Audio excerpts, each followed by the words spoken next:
Bueno, hola a todos. Estamos en nuestra clase número 5 de la multiversidad transpersonal y transdisciplinaria, trabajando específicamente sobre los textos que van a corresponder a la clase esta, que es el inicio de el conocimiento de un, digamos, psicólogo transpersonal. Él en realidad fue un discípulo de Freud, fue uno de los introductores del psicoanálisis en Italia y se llama precisamente Roberto Assagioli.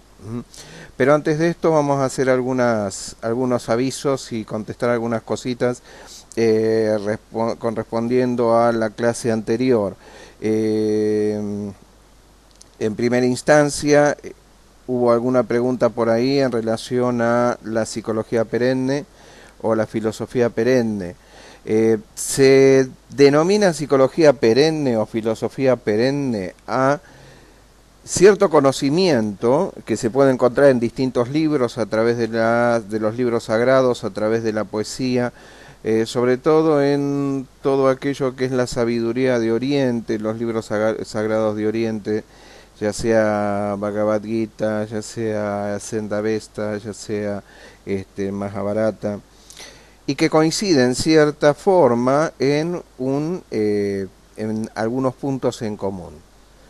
Como que de civilización en civilización y en tiempo, estos conceptos se repiten de alguna manera. Y estos conceptos, bueno, se referían precisamente a estos puntos que nosotros mencionábamos y que, al menos desde el punto de vista de Wilber, al cual yo suscribo, son pautas fundamentales en las cuales aquellos que trabajamos o de alguna manera no trabajamos, sino que nos interesa o nos acercamos al aspecto transpersonal, damos como válidas, ¿sí? Por ejemplo, la existencia del espíritu. Eh, digamos, en realidad no nos interesa si hay un descubrimiento científico del espíritu. El espíritu es una experiencia, como decíamos la vez pasada, y esta experiencia la puede tener uno. Que uno no tenga los elementos conceptuales, no tenga los elementos del lenguaje como para poder describir esas experiencias, no implica que la experiencia no exista, ¿no? En este sentido, es como planteaba Marechal cuando hablaba de las onceras criollas, ¿no? Es decir, si el sombrero es más chico que la cabeza, en lugar de traer un sombrero nuevo, achicamos la cabeza. Entonces, en ese sentido, bueno, esto es lo que desde la primera clase venimos planteando que pasó con el psicoanálisis freudiano, en el sentido de que había un montón de puntos que no podía explicar desde lo que era el psicoanálisis. Sin embargo, como no lo podía explicar, tomaba las herramientas que tenía. Es como cuando uno necesita una llave Nelson y no tiene y trata de cambiar el cuerito con un destornillador. Uno puede intentar, pero la verdad no sirve. Y bueno, en ese sentido, Freud llega hasta donde llegó. Después vamos a ver que él hace hay algunos textos incluso sobre algunos fenómenos que se estudiaban en la época, porque, repito, en todos finales de 1800, principios de 1800, está en desarrollo todo lo que es, por un lado, el espiritismo y los fenómenos espiritistas, de mediumnidad y todas estas cuestiones, y por el otro lado aquello que intentaba distinguirse del espiritismo, pero el espiritismo tiene una base también religiosa, ¿no? Generalmente es cristiano.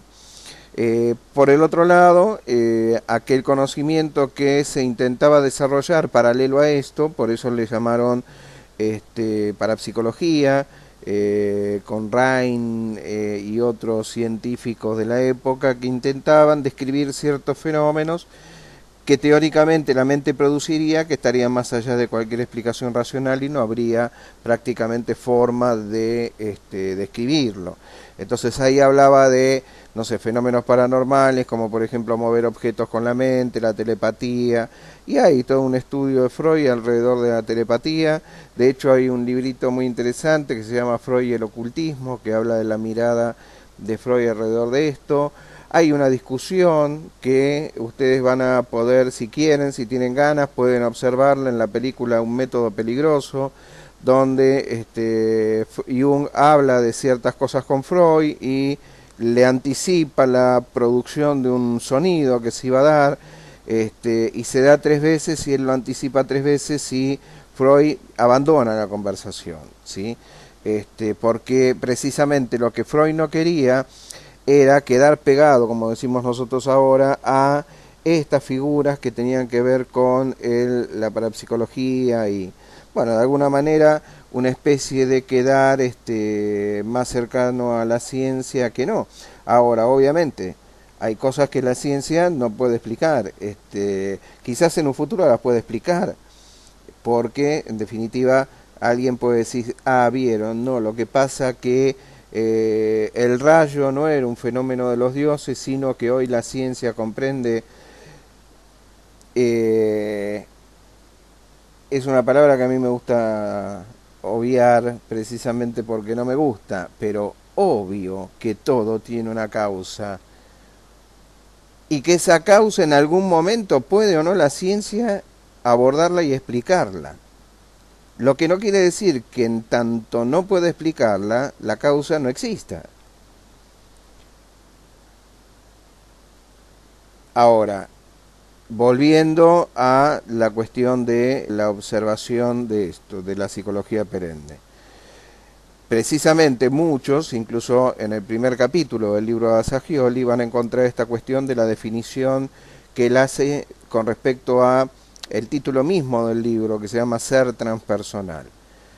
Y que este título corresponde a una modificación que hace la recopiladora de los textos, dice que, bueno, tenía una carpeta gris donde estaba escrito con su propia rúbrica ensayos espirituales.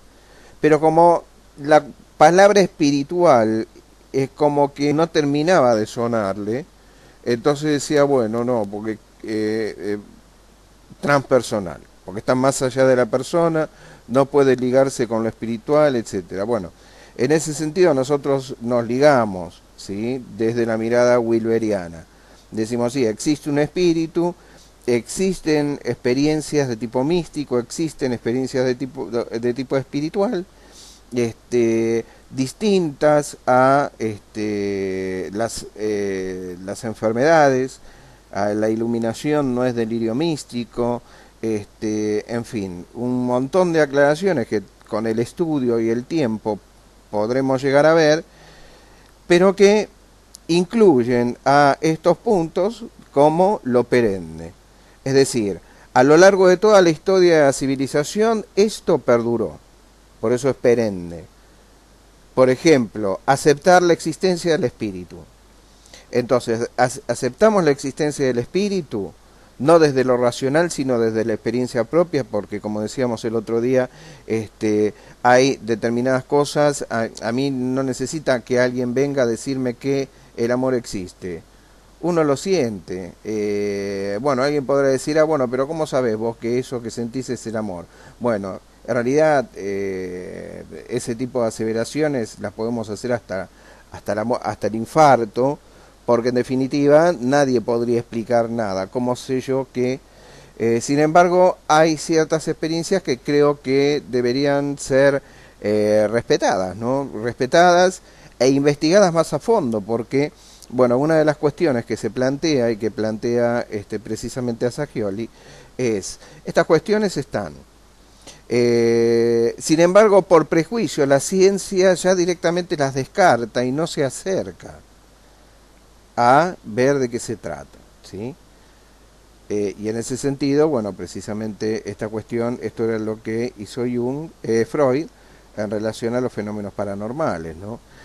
Fenómenos paranormales de los cuales yo particularmente tuve la experiencia de verlos, los pude presenciar, pude ver a una persona a 5 centímetros míos, lo hizo para mí específicamente, doblar un tenedor con el pensamiento, lo vi doblarse delante mío, entonces bueno, esto, digamos, yo no sé cuál es el origen de esto.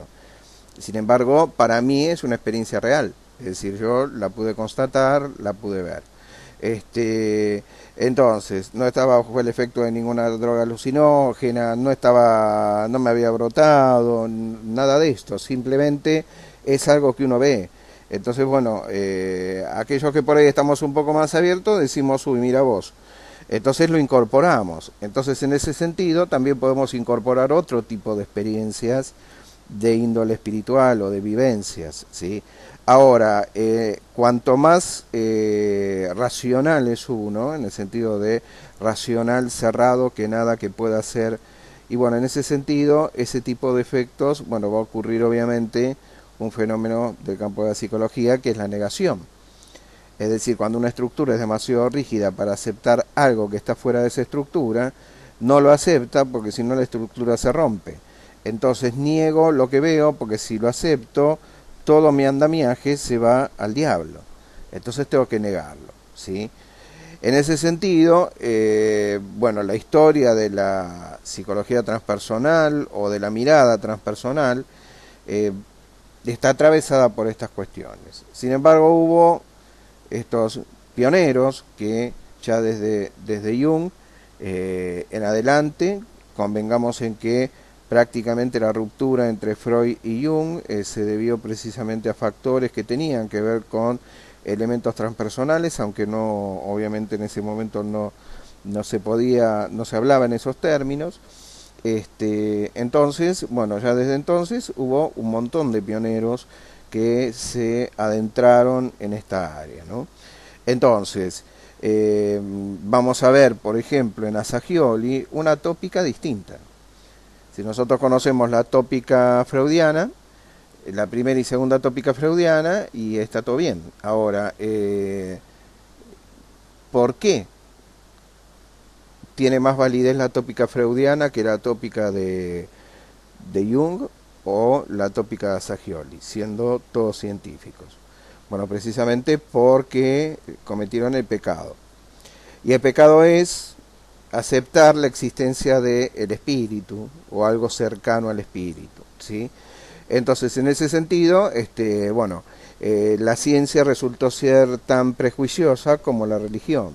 Es decir, lo que para la ciencia representa el espíritu es lo que para la iglesia representaba el demonio. Es decir, nada que la pusiera frente a sí misma era aceptado porque era pecado o formaba parte de esto inaceptable, que tiene que ver con decir, bueno, de acá para allá.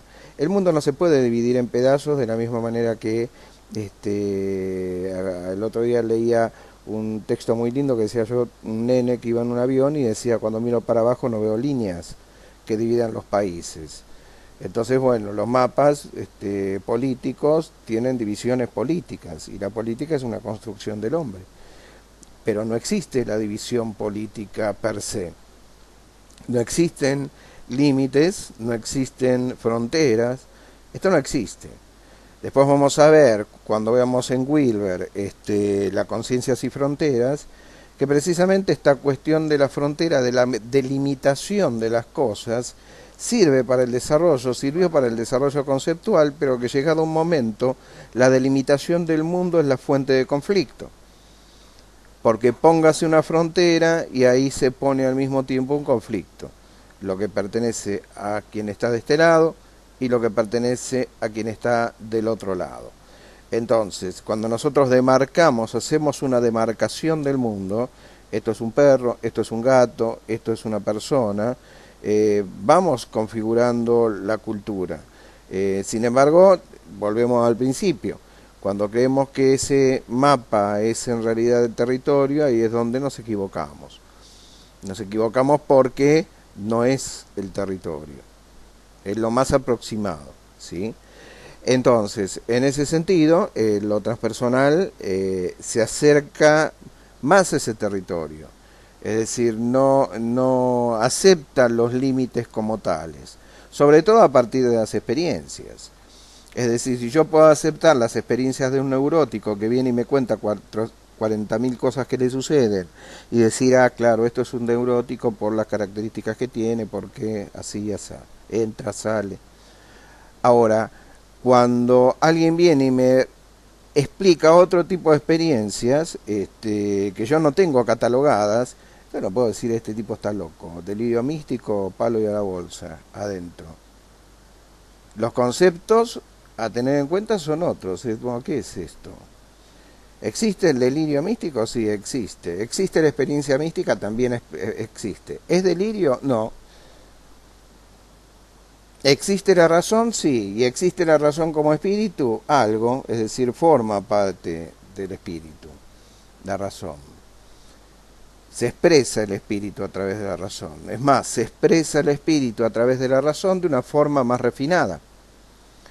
Cuando el hombre no tiene lenguaje o el hombre no tiene emociones, la razón se expresa a través de los actos. O sea, el espíritu se expresa a través de los actos.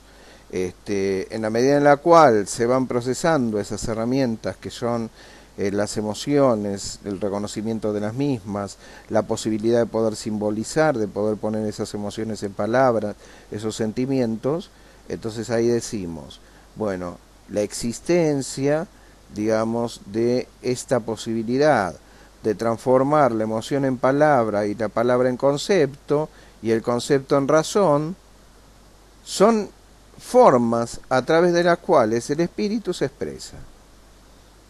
Para esto hace falta un medio físico, que es el cerebro y el cuerpo, y después, digamos, las demás funciones. Y en estas demás funciones, bueno, hay distintas teorías que describen estas distintas funciones. Nosotros trataremos de describirla a partir de las distintas miradas coincidentes en algunos aspectos, en otros no. Es decir, que Jung hable de un inconsciente colectivo no quiere decir que no exista un inconsciente. Y de la misma manera que Assagioli va a hablar de otro elemento que ponemos en juego ahora, que es el superconsciente, que es otra instancia. Esto no quiere decir que no exista el resto, ¿sí? Entonces, en ese sentido, bueno, la psicología perenne es, no ponemos en discusión la existencia del espíritu, directamente. ¿Qué es el espíritu? Es un ser que viene, baja y te dice, no es eso, es una experiencia, es una vivencia. Es una vivencia de alto nivel, es una experiencia modificadora de la realidad, es una experiencia transformadora, ¿sí? Y transforma porque acontece la novedad de lo espiritual, precisamente. Cuando nosotros hablamos de un síntoma, hablamos de una forma de armado de la realidad que cada uno de nosotros tenemos. Cada uno de nosotros armamos la realidad como podemos, entonces, digamos, en eso, ese armado somos nosotros. Abroche, le dicen algunos. Cada uno está abrochado como puede, con distintos elementos. Que esos elementos le sirven para resolver los problemas de la realidad que la realidad le plantea. Ahora, cuando esos elementos, por modificaciones en el campo de la realidad, por ejemplo, echaron del trabajo, no le sirven para responder, entonces entra en crisis. Es decir, entra en crisis, se le desarma su abroche, no puede responder a la demanda con lo que tiene. Entonces el tipo dice, bueno, estoy en crisis, voy a una terapia. Entonces cuando es una terapia, la terapia va a ser exitosa en la medida en que el tipo pueda, con lo que tiene, armar las cosas de otra manera, incorporando alguna novedad. Esta novedad puede ser, bueno, está bien, finalmente debería buscar trabajo, no sé, o finalmente debería confiar y apoyarme en mi mujer, que mientras está trabajando hasta que yo considere. Bueno, finalmente debería estudiar para tener un trabajo mejor. Miles de cosas. Pero también entre estas novedades puede acontecer lo espiritual, que ponga en crisis los conceptos hasta ese momento abrochados. Si una experiencia totalmente diferente, una experiencia con un nivel de profundidad jamás sentido, una experiencia que llega a mostrarme aspectos de la realidad que yo no podía ver de ninguna manera y de pronto se amplía mi capacidad. Eso es expansión de conciencia. Mi capacidad se amplía, mi conciencia se expande a experimentar pensamientos, sensaciones distintos. Y esto es producto de ese despertar espiritual, como veremos. Entonces ese despertar es lo que amplía la conciencia. ¿Mm?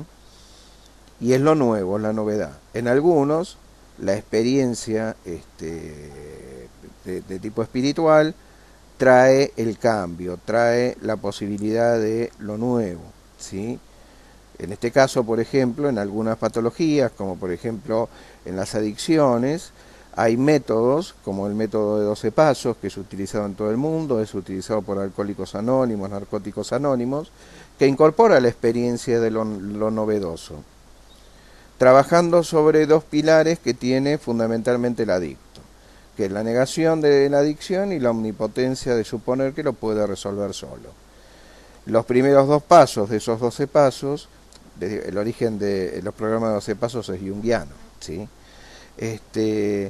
Entonces, la experiencia dice, bueno, vos no lo podés resolver, no podés hacer nada, esto es así. Entonces, depositá tu confianza en algo de nivel superior. Deposita de alguna manera esto que te pasa en algo en un poder superior, que puede ser cualquier cosa. Puede ser Dios, puede ser la sociedad, puede ser no sé, cualquier cosa que uno considere superior a uno. Entonces ahí uno ya corre el eje. Corre el eje, y ya al correr el eje ya ahí se produce un cambio desde donde uno puede observar las cosas de distinto lugar, ¿sí? Entonces, y esa generalmente las personas, esa novedad que incorporan, ese aspecto superior, es un aspecto de índole espiritual, ¿sí? Entonces, bueno, es importante en ese sentido. Por otro lado, bueno, recién yo mencioné algo que es expansión de conciencia.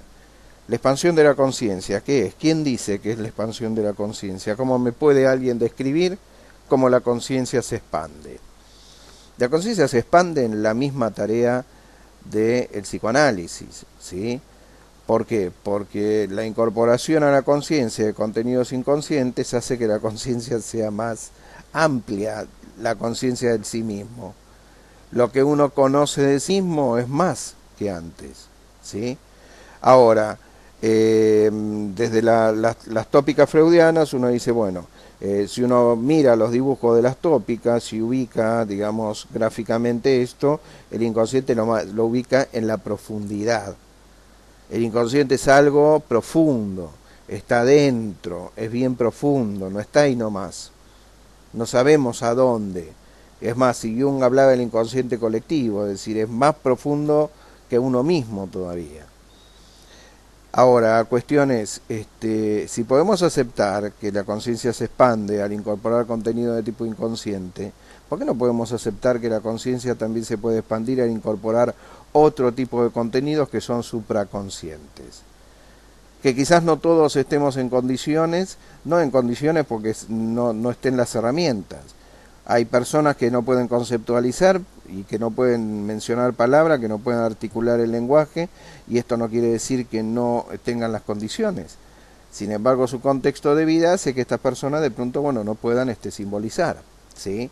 No puedan hablar, no puedan manejar el lenguaje, otros lo manejan de manera maravillosa.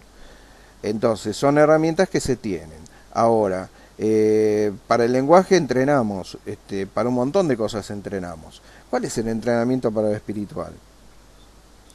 Hay un entrenamiento, y ese entrenamiento es posible y es importante, y es precisamente la posibilidad de expandir la conciencia en términos de no solamente llegar, por eso decíamos el otro día tomando a Wilber, las bandas de conciencia, es decir, hay elementos, aquellas cuestiones de orden biográfico, el arco externo que decíamos, que implicaba el desarrollo del ego. Bueno, pero eso va desde el inconsciente al ego.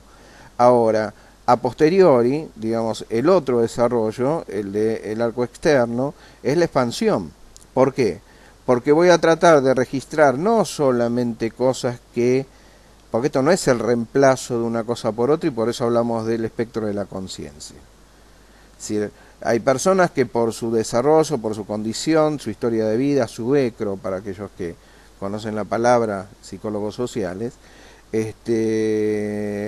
ese esquema conceptual que cada uno tiene depende específicamente de su experiencia de vida, ¿sí? Entonces, estamos entrenados en el lenguaje, podemos ir hacia adentro, hacia lo inconsciente, sin embargo, no existe en la sociedad un entrenamiento que tenga que ver con eh, la supraconsciencia, ¿sí?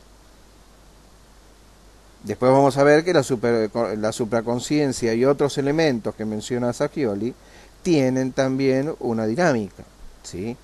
A la que él llama el alpinismo, un alpinismo espiritual, porque precisamente, digamos, de la misma manera que uno tiene que realizar cierto tipo de operaciones para llegar al inconsciente y utilizamos como vehículo la palabra, también hay otro tipo de operaciones que se deben realizar para llegar a lo supraconsciente. Y estas operaciones son operaciones que en realidad coinciden en las distintas culturas y en las distintas experiencias relacionadas a lo espiritual y a lo místico. Es decir, entre un budista zen,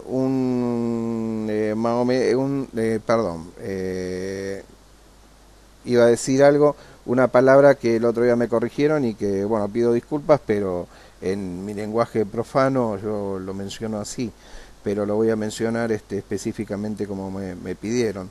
El musulmán también tiene en su experiencia espiritual, digamos, tendrá sus formas de llegar a el contacto con el aspecto de lo espiritual. Un evangelista, cuando uno hace esas ve que el evangelista hace esos encuentros carismáticos donde hace movimiento del cuerpo, que se llama psicodinamia, donde hace toda una preparación de entrada en trances. En definitiva, puede gustarle o no, pero en definitiva en ese momento entre él y un chamán no hay diferencia. Lo único que uno va a experimentar esa vivencia como una vivencia crística. En cambio el otro la va a experimentar como una vivencia con sus ancestros, con la naturaleza, etcétera. Y el mismo tipo de vivencia tendrá otro, era lo que decíamos la vez pasada. Experiencias místicas pueden tener a todos, pero todos ven cosas distintas. ¿Qué nombre se le puede poner a un tipo de energía crística si la ve un cristiano? ¿Y qué tipo de nombre o de forma le puede poner a esa misma experiencia a alguien que no es cristiano, un musulmán? No va a ver, bueno, musulmán puede ser que vea a Cristo, está dentro de su religiosidad. Pero es más cercano que vea, digamos, bueno, otra experiencia con otros seres, no sé, desde genios hasta Alá. Y otro verá ángeles, qué sé yo, un católico, o a la Virgen, ¿sí? Y otro verá otra cosa. En realidad es la manera de ponerle forma a algo que en realidad no conocemos, es la Gestalt, ¿sí? Cuando nosotros hablamos de Gestalt decimos hay un círculo casi cerrado pero sin cerrar. Es decir, que no es un círculo, los círculos todos son cerrados. Sin embargo, cuando uno pregunta, el otro contesta, ¿esto qué es? Un círculo. Ajá. Uno rellena con lo que puede, con lo que tiene. Relleno esa forma con lo que tengo yo adentro, es una proyección. Entonces, la experimentación de esa fuerza, de ese espíritu, uno la rellena con lo que tiene, es decir, con la proyección de sus deidades, sus dioses, aquellas cosas en las que cree porque les da por la vivencia el valor y la profundidad que ameritan a esa expresión o a esa vivencia. Aquellos que tienen experiencias así de tipo místico relacionadas con la Virgen, por ejemplo, dicen sentimos olor a flores. Y sí, se siente olor a flores. No van a sentir un olor fétido, porque eso está asociado a otra cosa, al mal, a lo negativo, ¿sí? Entonces, esa experiencia va a ser una experiencia ligada a cosas agradables, cosas que elevan, cosas que lo hacen sentir bien, ¿sí? Por eso son experiencias cumbre. Bien, vamos al primer corte y volvemos.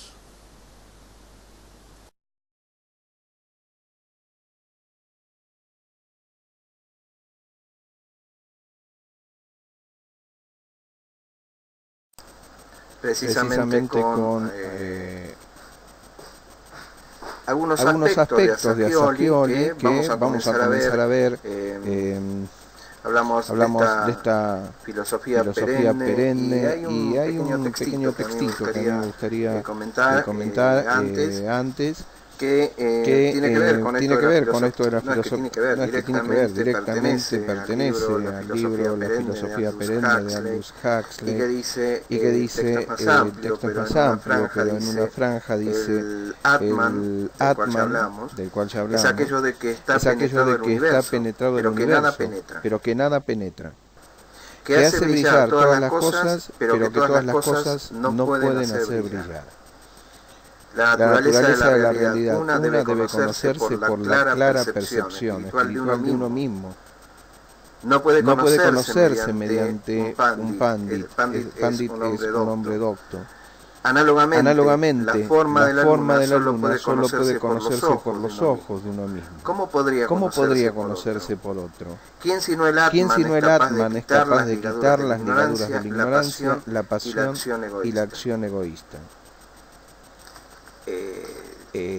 Precisamente habla de la experiencia y no del intelecto. Es decir, de la limitación que tiene el intelecto a la hora de comprender ciertos aspectos, entre ellos esto de lo que estamos hablando, que es el Atman. ¿Sí? Y bueno, volviendo a Assagioli, una de las cuestiones relativas a su mirada tiene que ver precisamente con el hecho de que incorpora, por ejemplo, decíamos hace un ratito una tópica distinta, pero más completa.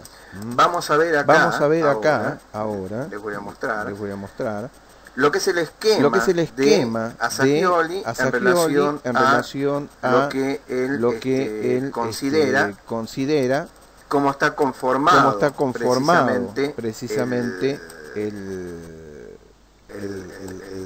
la concepción de su tópica.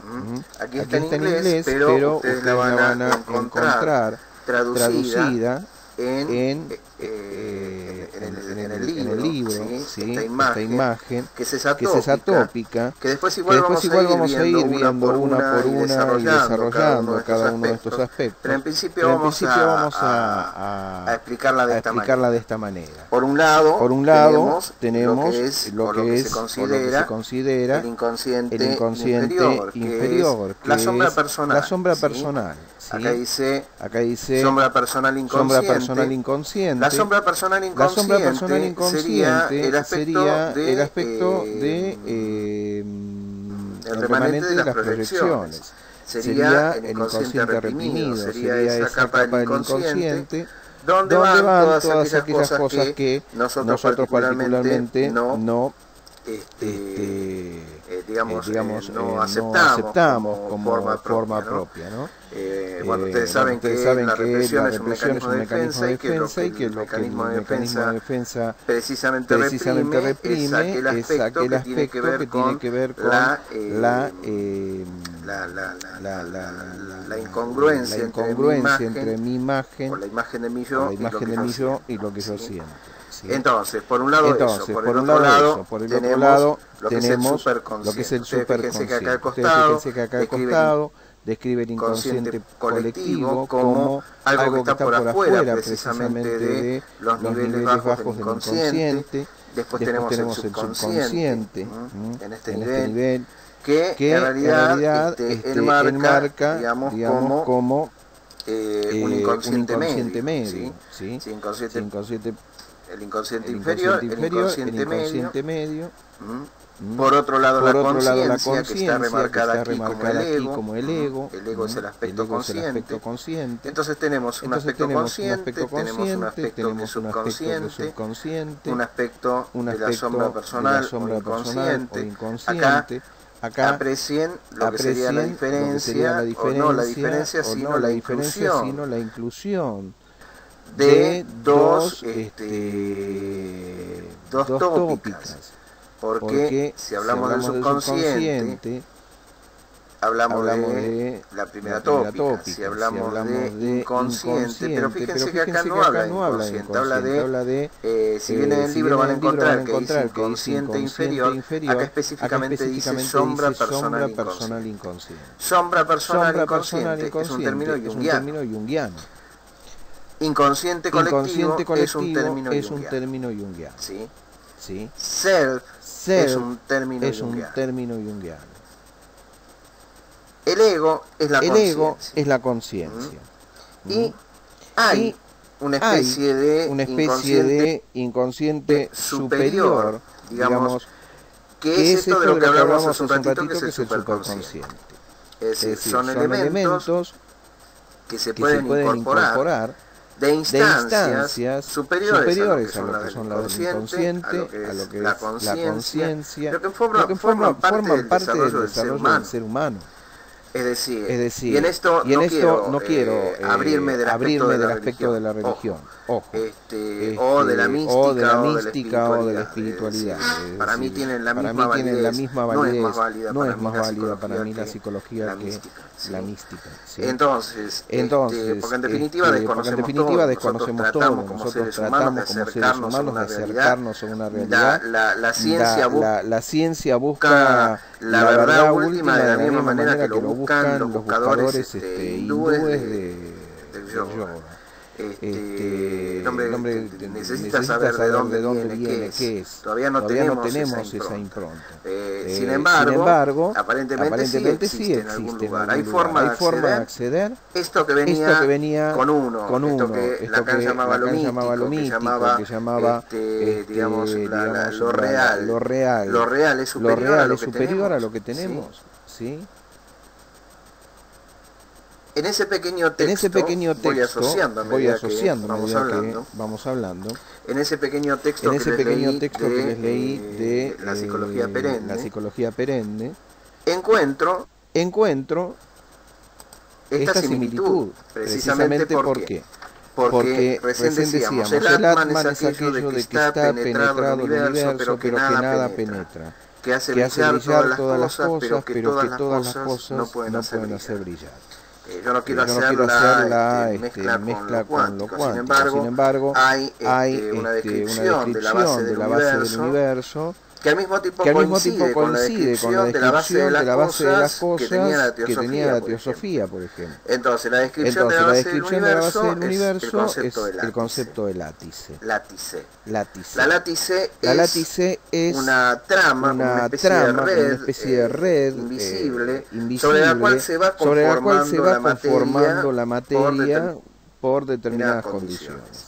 Es decir, de alguna manera todos los objetos que nosotros conocemos como sólidos o reales están atravesados o están conformados por esa red.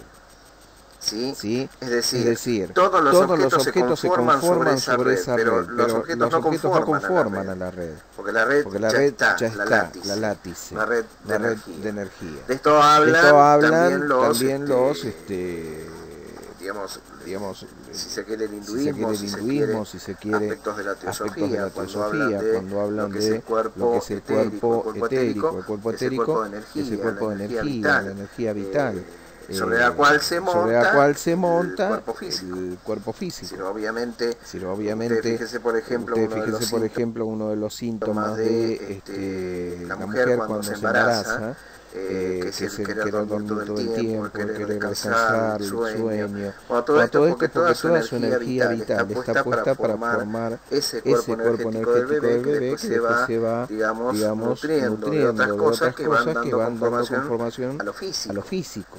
Fíjense que pasa de la nada prácticamente por distintas instancias, que son las gelatinosas, si se quiere, va conformando distintas etapas que son las etapas evolutivas que tuvo el ser humano hasta llegar al ser humano, desde ser prácticamente un renacuajo a ser el hombre. Entonces toda esta conformación será sobre un cuerpo energético. Un cuerpo energético que no tiene funcionamiento si no hay, digamos, una conciencia que lo dirija, que es una conciencia, digamos, profunda. Ahora, ustedes fíjense que este cuerpo, esta red, le da consistencia a lo físico en tanto y en cuanto lo físico vive. Es decir, en cuanto tiene vida. Nosotros no vemos esta trama interna que nos pega, que fue aquella que fue uniendo y pegando cada uno de los elementos de los cuales está conformado el cuerpo. Sin embargo, en el momento de la muerte vemos como gradualmente también se va desintegrando. Porque aquello que unía, energía vital, ya no se encuentra presente, ya no une a la materia. Entonces la materia lo que hace es desgranarse en los componentes, en lo que tiene, ¿sí? Es decir, volver a su estado original, que fue alterado por la conformación de la vida. Pero bueno, esto ya es una cuestión por ahí más compleja. Entonces el superconsciente son elementos específicos que tiene el ser humano. Y estos atributos están incorporados en el aspecto fundamental que es que nosotros tenemos acá, que es el self. El self es aquello que conocemos como el yo o sí mismo superior. ¿Sí? Digamos que regula o rige los aspectos del superconsciente. ¿Sí? Y son aquellos en los cuales digamos, uno llega a estar en el momento en el cual se expresa, digamos, un estado de alterado de conciencia, un estado de experiencia cumbre, digamos, la experiencia de este aspecto. ¿Sí?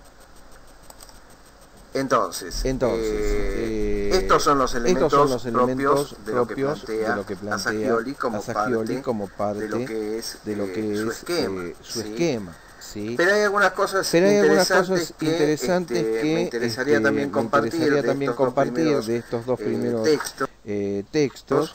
Esta clase también va a ser en dos partes porque digamos, hay mucho para hablar. Yo voy la semana que viene voy a hablar más sobre esto, pero digamos como para ir dando una idea. Igual bueno, a veces ocurre esto de que yo me engancho hablando y por ahí no siempre están en digamos, por ahí del otro lado resulta un poco más complejo. Assagioli dice en el capítulo 2 que es el superconsciente. Dice, la realidad del superconsciente no tiene necesidad de ser demostrada. Es una experiencia. Y cuando tomamos conciencia de ello, lo que Bergson ha denominado un gran acierto, datos de la conciencia, los cuales son en sí mismos la propia evidencia y la propia prueba. La existencia del inconsciente se hace presente cuando tomamos conciencia de algún aspecto de nuestra historia que hasta ese momento no teníamos registrado.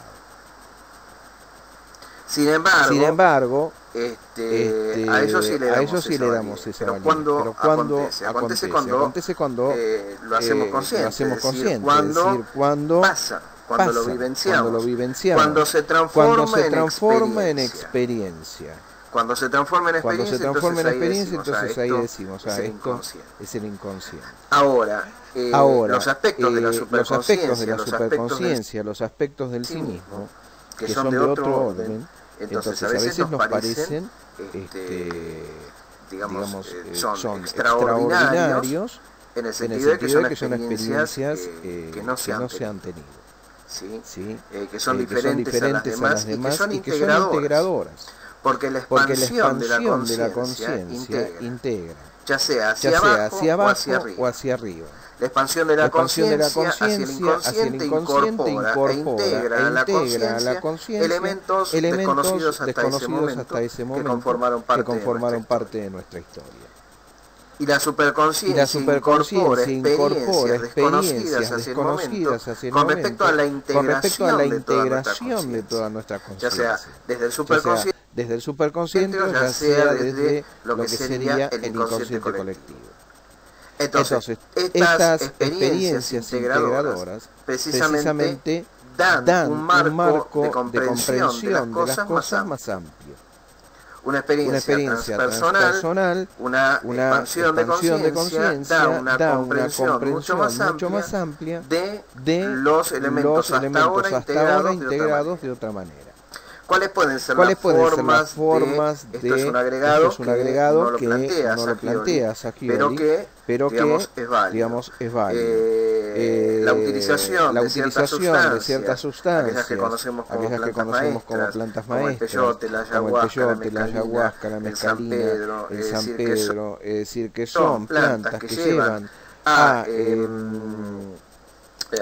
vivencias de tipo estático. Son experiencias que amplían la conciencia. ¿Por qué? Porque ahí hacemos una visita casi gráfica a los dos aspectos, tanto aquel aspecto que es personal del inconsciente o aquel aspecto que es supraconsciente y que excede.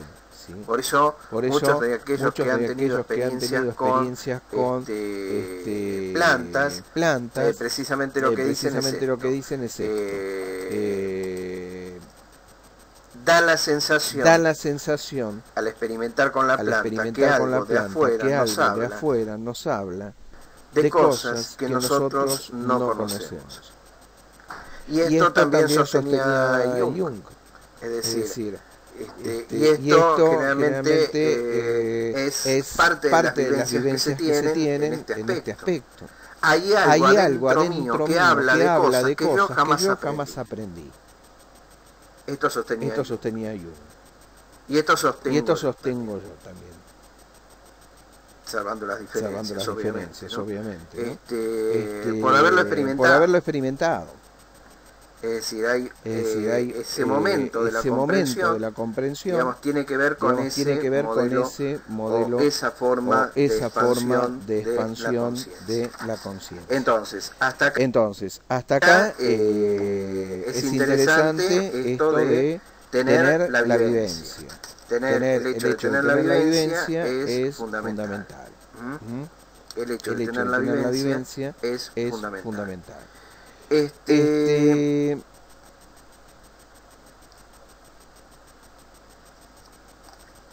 Hay un aspecto que alguna cosa vamos a decir que tiene que ver con esta cuestión de lo que veremos después que es el alpinismo. El alpinismo es un hombre bastante acertado para este tipo de experiencia, porque precisamente habla de qué manera el hombre se relaciona con este superconsciente, ¿sí? Es decir, hay veces que a través de la práctica de ciertas disciplinas, esta conciencia se puede expandir. A través de la práctica del psicoanálisis uno puede expandirse hacia su aspecto inconsciente personal. A través de otro tipo de prácticas uno puede expandir hacia los conceptos de la superconsciencia. ¿Sí? Cuando uno desarrolla su intelecto, comprende cosas que antes no comprendía, pero para desarrollar ese intelecto tiene que desarrollar una técnica, desarrollar una práctica, estudiar. Entonces, a partir de lo que incorpora, más lo que había, más lo nuevo, se van conformando nuevos conocimientos. Y que esto es importante. Esto es importante porque de esos conocimientos, cuando lo tomamos pura y exclusivamente desde el punto de vista del método científico, la mayor parte se pierden. ¿Por qué? Porque no son acertados. Había un Gödel, que era un matemático que decía, tengo el resultado y no sé cómo llegar a él. Está la certeza, se sabe que eso es así. Y no se sabe cómo llegar. Obviamente llegaba a través de demostraciones matemáticas. Hay otros aspectos a los cuales no se puede llegar. De forma matemática. Entonces, en la medida en la cual se van incorporando conocimientos, se van teniendo una visión distinta de cosas que hasta obtener ese desarrollo no se tenía. Por ejemplo, la comprensión de cierto aspecto de la teoría de la relatividad a partir de hacer un curso de física. Ahora, también existe, y esto es por ahí lo más complicado, el hecho de que no siempre es la persona que expande su ego hacia la superconsciencia, sino que a veces es la superconsciencia la que irrumpe ante una determinada situación en la conciencia. Y aquí es donde puede haber instancias que pueden llegar a ser peligrosas. ¿Por qué? Porque no siempre la persona está preparada para eso que no esperaba, que por ahí no deseaba y que por ahí no comprende. Ustedes imagínense determinada comprensión que arriba de una manera gráfica, digo, a través de una visión, en una mente demasiado estructurada. Esto genera problemas. Asaggiori decía, la entrada del superconsciente en la conciencia puede tener lugar de dos formas. La primera y más usual se puede llamar descendente y consiste en la irrupción de elementos superconscientes dentro del campo de la conciencia en forma de intuiciones, iluminaciones repentinas o inspiraciones. Bueno, la intuición es una forma. Y es una forma interesante. La percepción también. Después vamos a hablar más de eso. Con frecuencia suelen ser espontáneas e inesperadas. Pero a veces también pueden responder a una llamada o invocación, tanto consciente como consciente. Cuando habla de invocación no habla de una danza, pero sí un estado estático. Sí, puede ser a través de un estado estático, o puede ser a través de un ejercicio de imaginería. Después vamos a ver qué son los ejercicios de imaginería y cómo se realizan a través de un ejercicio de imaginería donde uno llega hasta esa situación. Generalmente manejado a través de imágenes, por eso es imaginería, y de símbolos que representan ciertas cosas. La segunda forma se podría llamar ascendente y sucede cuando nuestro centro de conciencia se eleva desde el yo autoconsciente a niveles superiores a los ordinarios, hasta alcanzar la esfera del superconsciente. Después vamos a ver que hay formas, vamos a ver que en esta cuestión del alpinismo, de llegar a la superconsciencia, cuando la superconsciencia desciende al aspecto consciente, también existe otro tipo de expansión, que es un tipo de expansión horizontal, que generalmente ocurren juntos. Cuando se logra una expansión hacia arriba, es decir, hacia ese aspecto de comprensión superconsciente, entonces casi inmediatamente uno ve su entorno de una manera distinta, se relaciona con nosotros de una manera distinta, y en ese relacionarse uno empieza a contemplar lo horizontal. Para contemplar lo horizontal uno tiene que observar lo horizontal, uno tiene que tomar conciencia de que lo horizontal existe. ¿Qué es lo horizontal? El espacio, el otro. Si uno no toma conciencia de que el otro existe, porque el individualismo no le permite ver la existencia del otro, tiene un estado de conciencia acotada.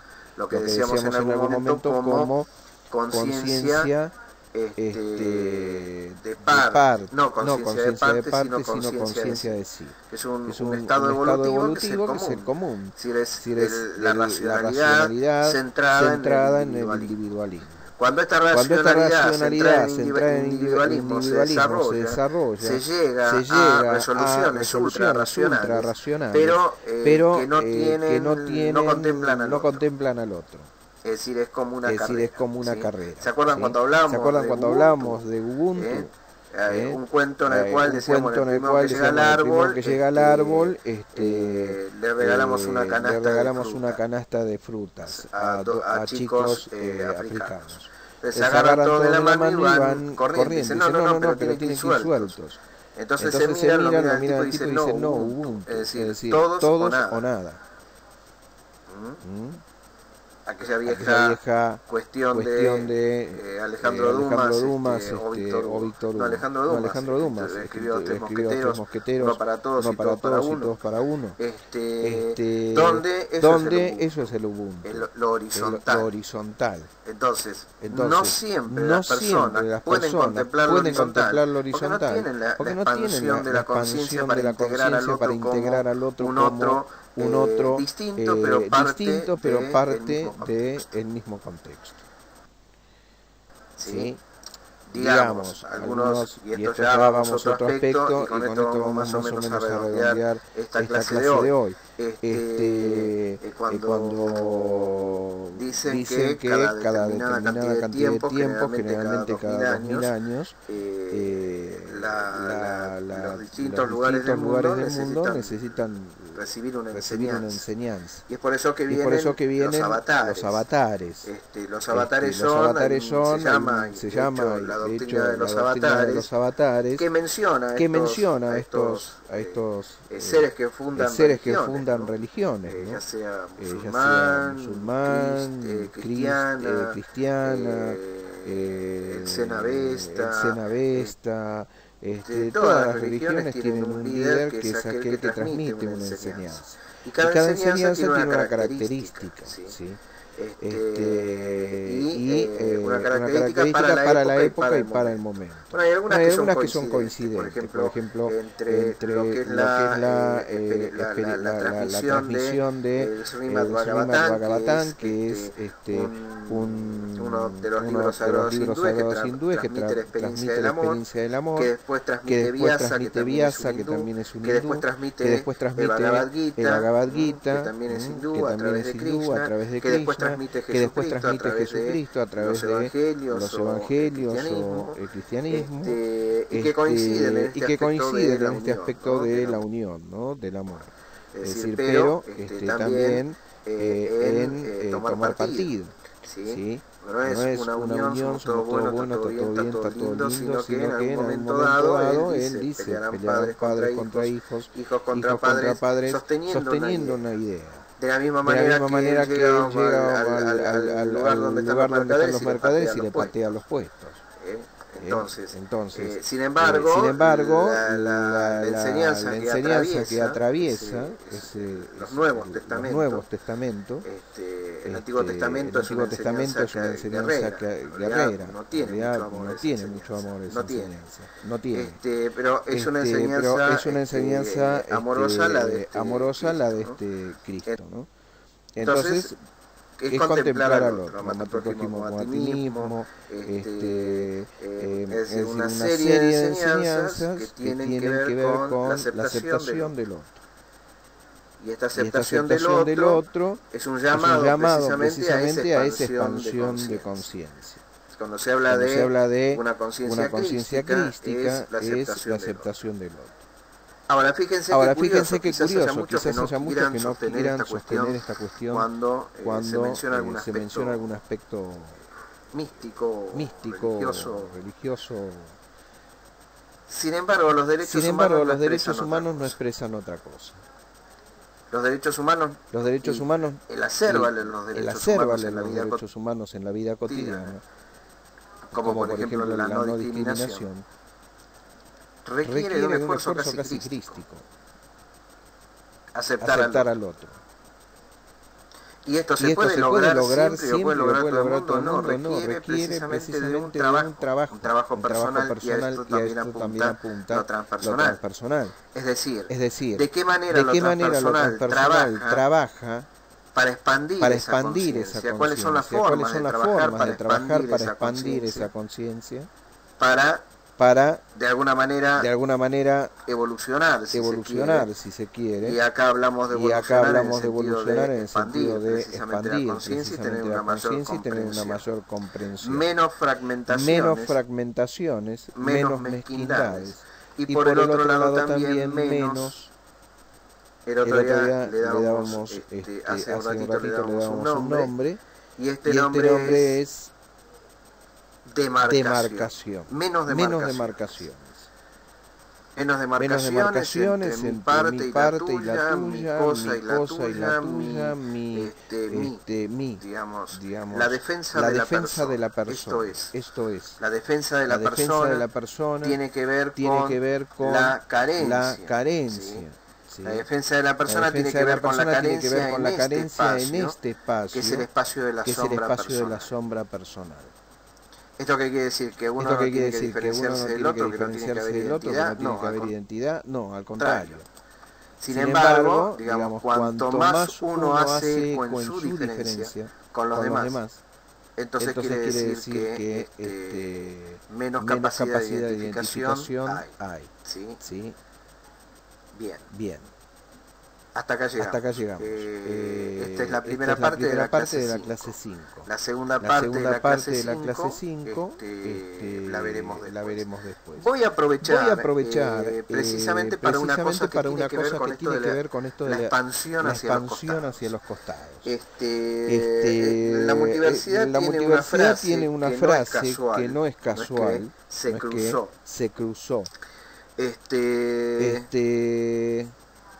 Dice todo lo que no se da se pierde, y esa es una frase de Rabindranath Tagore que aparece, la vi por primera vez en una película que se llama La ciudad de la alegría. Si tienen la posibilidad de verla, véanla. Y todo lo que no se da se pierde, quiere decir hay veces que la vida nos coloca frente a situaciones en las cuales no tenemos demasiadas posibilidades de decidir si sigue o no. Uno hace el esfuerzo para que esa vida siga, pero a veces puede no seguir. Yo tomé conciencia de esto frente a una de esas situaciones. Algunos conocerán, otros no. Pero lo cierto es esto. Tuve la posibilidad de volver, acá estoy, y todo esto se hubiese perdido. No sé si es muy valioso, poco valioso, pero es lo que uno tiene, lo que uno ha aprendido. Entonces en ese sentido, la posibilidad de que esto se hubiese perdido hace que digamos, por ahí habrá en distintos aspectos unas cuantas cosas. La gratuidad de este espacio tiene que ver con esto, no por el hecho de que no tenga valor, sino por el hecho que tiene valor de la propia vida, que no se puede medir en términos económicos. Entonces trabajo de mi profesión. Esta no es mi profesión. Mi profesión es psicólogo social, de eso trabajo, de eso vivo. Y en eso cobro. Y en algunas otras cosas también porque uno vive. Sin embargo hay otro montón de cosas que por ahí no están prestas si las personas no tienen que pagar por ello o tienen que estar con el tema de si tiene salida laboral. Bueno, la finalidad de la gratuidad de esto es eso, que yo no le otorgue valor. Si le otorgo el valor de mi propia vida.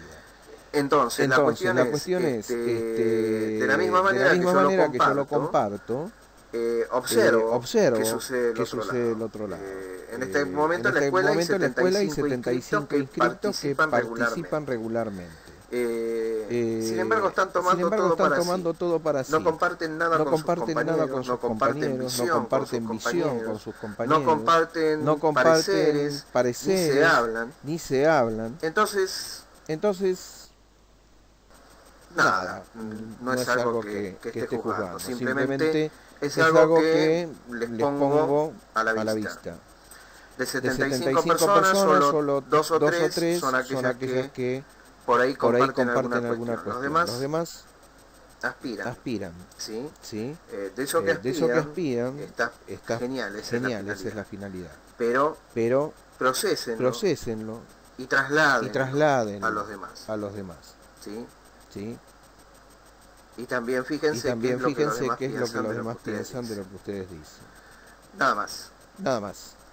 Será hasta la próxima clase, hasta la semana que viene. Que estén bien.